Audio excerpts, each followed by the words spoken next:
Hello everybody, and welcome back. My name is Manga Writer, and today I would like to tell you a story. A story that has been on my mind for a while now, and I believe is now fully formed to be told to the public thanks to a read of an article from a certain site that fascinates over asymmetrical shapes. Let me begin my story from the beginning. Chapter 1. The Start of the Journey. You come across a story online or in public that catches your eye. You feel drawn towards this thing enough that you drop what you are currently doing to see what it's all about. You grab that story, get comfortable, maybe grab a snack or two while you're at it, and you begin your trip into a new world that has its own story to tell you. But before you can experience the world and dive in headfirst into this strange new land, you need some directions. After all, wandering into a mysterious area without a guide is seen as rather foolish, even self-sabotaging. Fortunately, the story has given you a tool that you can use to guide your imagination across its lands safely and easily. A tool that gives you the full experience and the most ample opportunity to see and understand what the story has to offer. That tool takes the form of the first chapter. A first chapter's role in a story is to establish the narrative to the viewer. It is the metaphorical front door that acts as the entrance to the world of the story that your mind needs to pass through, allowing you to experience the narrative closely and personally from the very start. Chapter 1 brings in the most core elements that you will see throughout your consumption of the story. It will establish characters, bring in the main storyline, establish tones and conflicts, and give you the context required to make it so that future moments will have an emotional impact when you experience them. Chapter 1 acts as the foundation to the world the story is Chapter 1 acts as the foundation to the world the story is trying to show or tell you. It's the gateway to a new story, a new arc, a new experience that might grip you or anger you. It serves as the biggest chance for the creator of the story to leave a lasting impression on you, and whether you will continue either out of obligation or genuine interest. Chapter 1 is, in short, a crucial one that I would argue is the most important chapter when telling a story, and one that I do not suggest you ever skip. What is my reasoning for such a strong statement?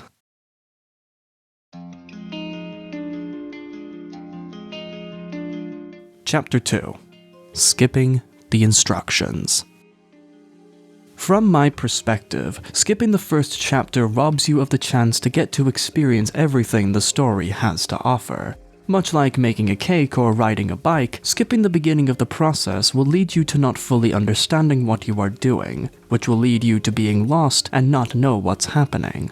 Because you don't know the hows, the whats, or the whys that you would have learned if you read step 1, your experience has been tampered. You intentionally made the experience harder for yourself, all because you decided to skip ahead. This applies to experiencing stories as well. Skipping the beginning robs you of possible important context that makes it so that your consumption of the media is neutered. Because of your unwillingness to start from the beginning, you will not be as fully invested into what's going on as somebody who hadn't skipped. Because since you decided to plow ahead, you are now in a position where you do not understand everything, while the other person who started from the beginning understands perfectly fine. The easiest way to explain the stupidity of skipping parts of a story is to ask whether or not context impacts a scene, to which the answer is obviously a world-renowned yes. Context in the world of storytelling plays an enormous part in making the things you hear, see, or read impactful or not. With the lacking of context, it suddenly becomes far harder for you to truly appreciate the craft and the story of the scene you are watching. Let me give you an example. Let's give this line a read. It's the silence. Sounds very awkward and weird on its own, doesn't it? When you heard this line, you had no idea what to think, since I gave you no context to where this line even came from. So, how can I change that for you? Well, let me go back a few lines and give you the full context behind that line. Do you know what the M97 flamethrower sounds like? It roars like a dragon, a fiery god purging everything in his path. Hold down that trigger, and the whoosh drowns out everything else. Focus on the noise and you can almost convince yourself you don't hear the screams. By the time the tank is empty, everything's over. Even the men are quiet. There's nothing but the crackling of burning thatch. You see, it's not the noise that keeps me awake at night. It's the silence. When I gave you the context that preceded that line, suddenly, it has a lot more impact, doesn't it? What I just showed you was illustrate the power context has over a scene, and why skipping ahead can lead to you having a lesser experience. This is why I find it crucial to read the story from the beginning. When you do so, the chance of you missing anything important lessens dramatically, and this even applies to when a series tells different stories, all of which have small or large connections to one another. And with that not so subtle transition, it's time I talk about the subject of this video's title.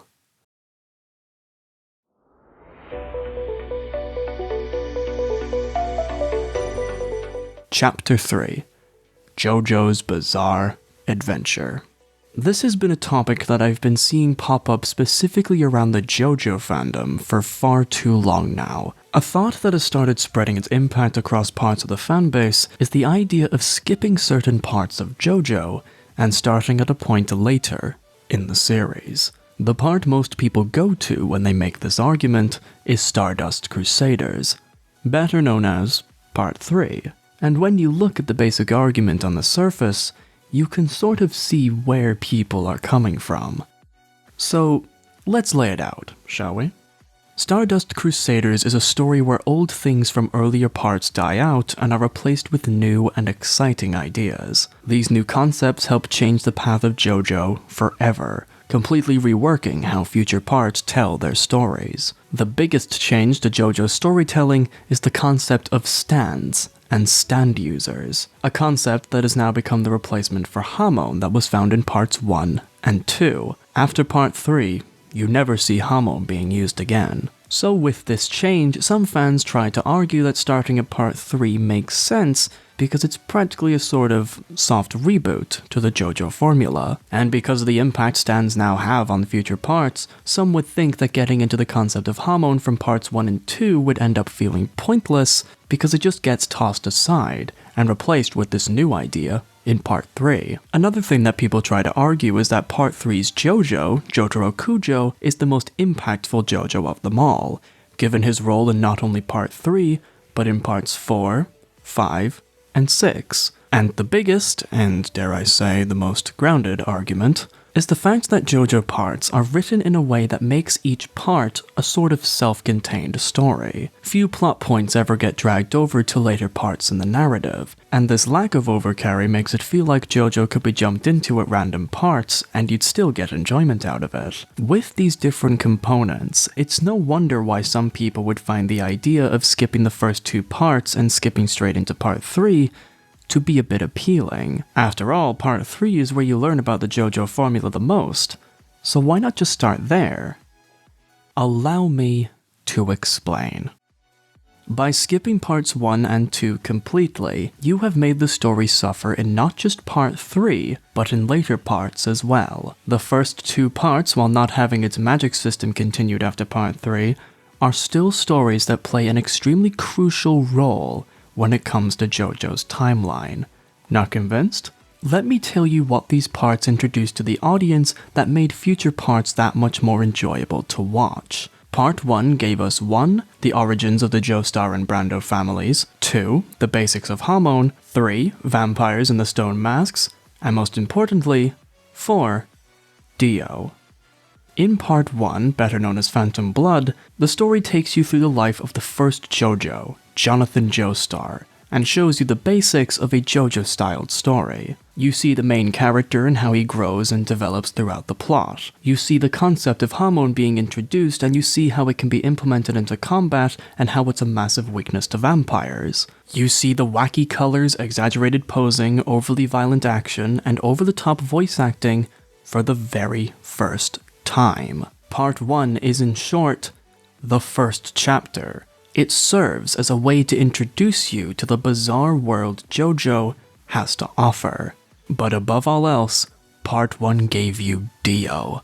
A man so rotten to his core that it made you get a semi to see his face get caved in by Jonathan when the line was finally crossed. This man was so slimy, so conniving, so cruel, so articulate, so charismatic, so powerful, and so downright evil that his impact on the Joestar family would carry on for generations to come. And when he transformed himself into a vampire, the story did wonders at showing off just how much of a threat Dio has become, where even in death, he still lands the final blow.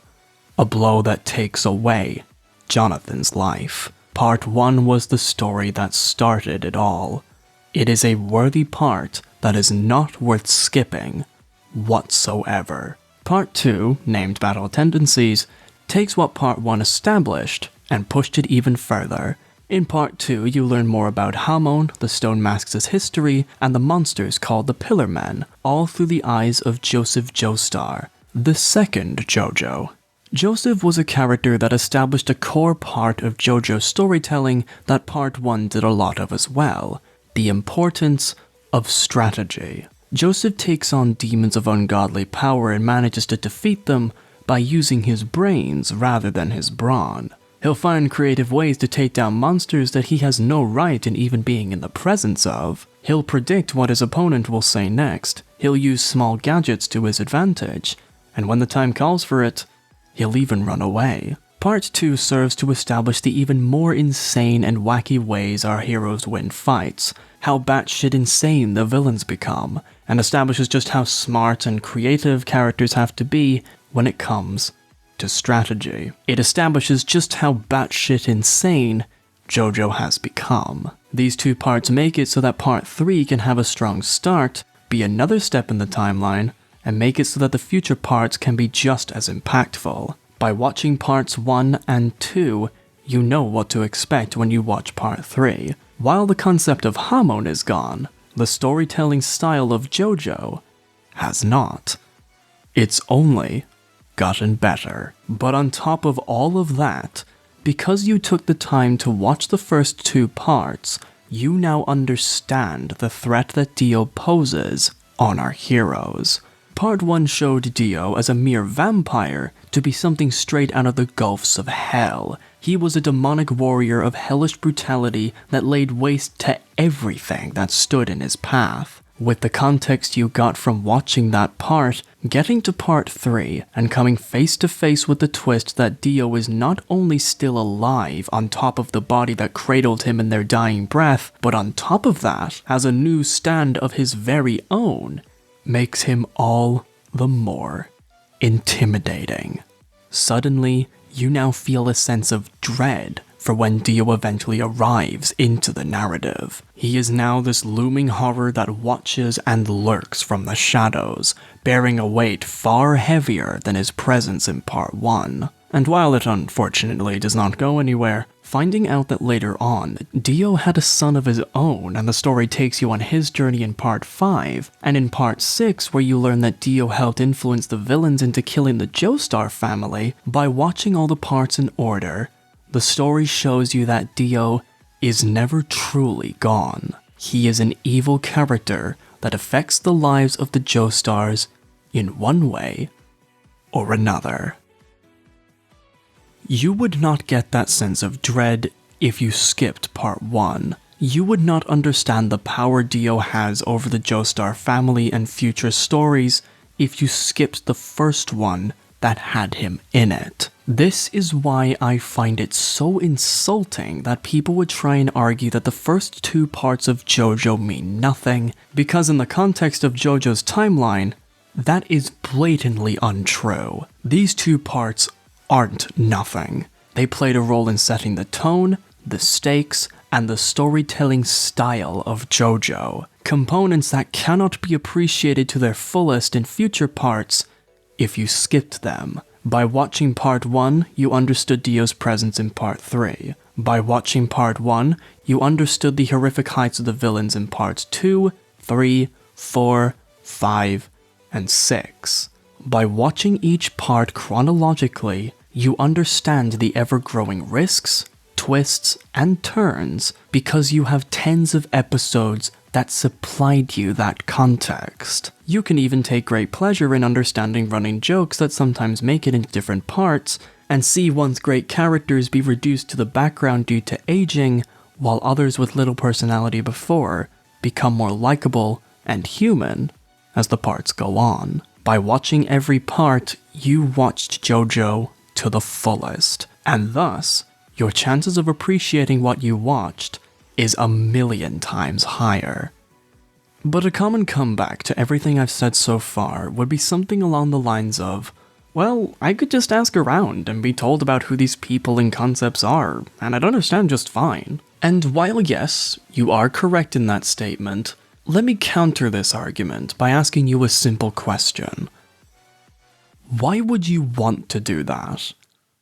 Instead of getting to experience a story for yourself from the very beginning, why would you want to be told a short and abridged version of that story? The version of that plot that lacks any stakes or emotion.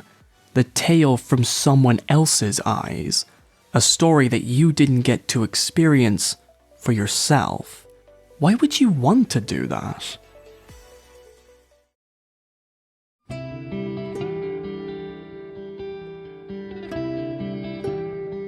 Chapter 4. The Reason. Possible answers to that question that I can think of would be along the lines of wanting to catch up with something quickly and being able to understand what people are currently talking about. That way you can be one with the group and won't feel left out when the media is being talked about. And yes, while I do completely understand and even empathize with that perspective, there is something about that mindset that is just fundamentally wrong. To me personally, that mindset just feels like a slap in the face to the story you're getting into. It makes it sound like you aren't actually in it for the story or the characters, but rather for credit. Like the plot isn't good enough to be experienced as a whole, but rather just a part of it. It's like wanting to get to the finish line without running the marathon first. The reward of getting further into the plot wasn't earned, and that comes off as very insulting to me. As a creator of my own comic, shameless plug, if somebody was to come up to me and say that they didn't read my full story and just read the later chapters rather than reading it from the beginning, I would be extremely fucking offended by that. Here's my reasoning. That storyteller spent years honing their craft, with chapter 1 showing you the most raw and soul-driven version of their story. Sure, chapter 1 isn't usually perfect. There's very few stories that manage to make a perfect first chapter, or so it's called. Chapter 1 usually isn't perfect. But it's not supposed to be. It's meant to be the author's way of opening up their soul to you. It shows the beginning to something, the birth of something that will become more and more refined the more it keeps going. Reading their story from the start shows them that you are willing to see what they can do, that you want to see that progression. Reading the first chapter is kind of like a small sign of respect to them. Seeing someone improve and become more engaging is why people love stories. You're watching a creator get better at honing their skills as a writer or an artist in the purest way possible. You're going on their journey and getting to see every detail along the way, allowing you to truly appreciate future events when they eventually arrive. And because of that, when you get to the climax and the ending after that, you end up appreciating the art far more, because you were on that journey from the very beginning. You and the artist made it to that ending together. It's why you sometimes feel a sense of emptiness when the story is over, because you got to throw yourself into a new world with fresh eyes and come out the other side with an enlightened and all-understanding perspective, because you, as the viewer, were there. It feels like that journey you went on meant something. That is a beautiful aspect to storytelling that makes it so wonderful and engaging. It's what makes some stories timeless.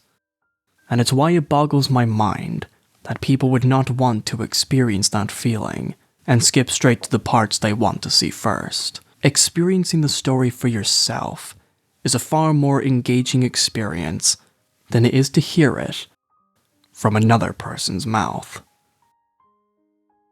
To quote the article that inspired this video, with over 153 episodes spanning across 4 seasons, the most intimidating part of approaching JoJo's Bizarre Adventure for the first time is knowing where to start. Allow me to be your guide. Start JoJo from the fucking beginning. We all did it and love JoJo deeply, so why the fuck can't you? My name is Manga Writer, and storytelling is like sex. When you skip the build-up, the experience is dry, barren, and when it ends fairly quickly, it doesn't leave an impact. Thank you for watching.